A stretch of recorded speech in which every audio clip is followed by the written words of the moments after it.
Dans cette vidéo, nous allons corriger la méthode 1 du chapitre 5 sur les pourcentages.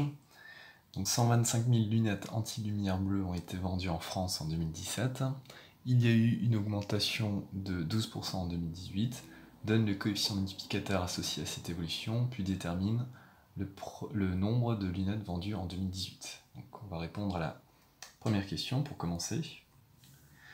Donc tout d'abord, augmenter une quantité de 12% revient à la multiplier par le coefficient multiplicateur, donc défini par Cm égale à 1 plus T, donc 1 plus 12%, donc plus 12 sur 100, soit 1,12. On peut ainsi déterminer le nombre de lunettes vendues en 2018, donc en utilisant VF égale à valeur de départ fois le coefficient multiplicateur, soit 125 000, donc la valeur de départ, fois le coefficient multiplicateur, 1,12, ce qui nous donne 140 000 lunettes vendues en 2018.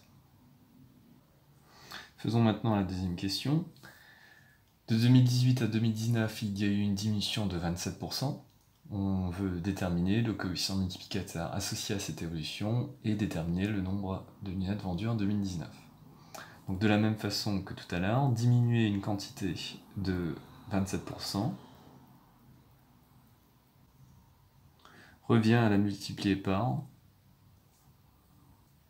le coefficient multiplicateur, toujours égal à 1 plus t, donc où cette fois-ci t est négatif, donc on va le rajouter ici, donc 1 moins 27 sur 100,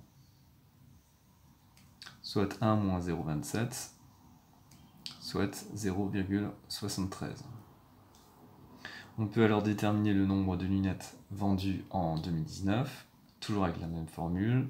La valeur finale sera égale à la valeur de départ fois le coefficient multiplicateur.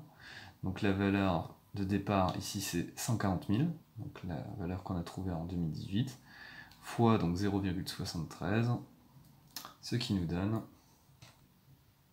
102 200 lunettes vendues en 2019.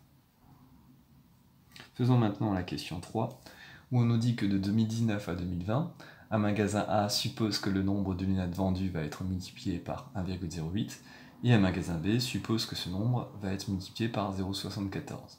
On veut déterminer les taux d'évolution associés donc à ces coefficients multiplicateurs. Donc tout d'abord pour le magasin A,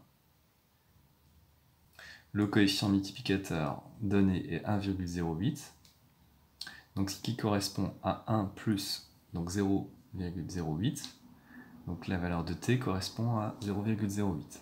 Est-ce que ça correspond à une augmentation de 80% ou de 8%? Eh bien 0,08 est égal à 8 sur 100, donc on aura une augmentation de 8%. Pour le magasin B maintenant, le coefficient multiplicateur donné vaut 0,74, donc ce qui correspond à 1 moins 0,26, donc ce qui correspond à la valeur de t, donc t égale à moins 0,26,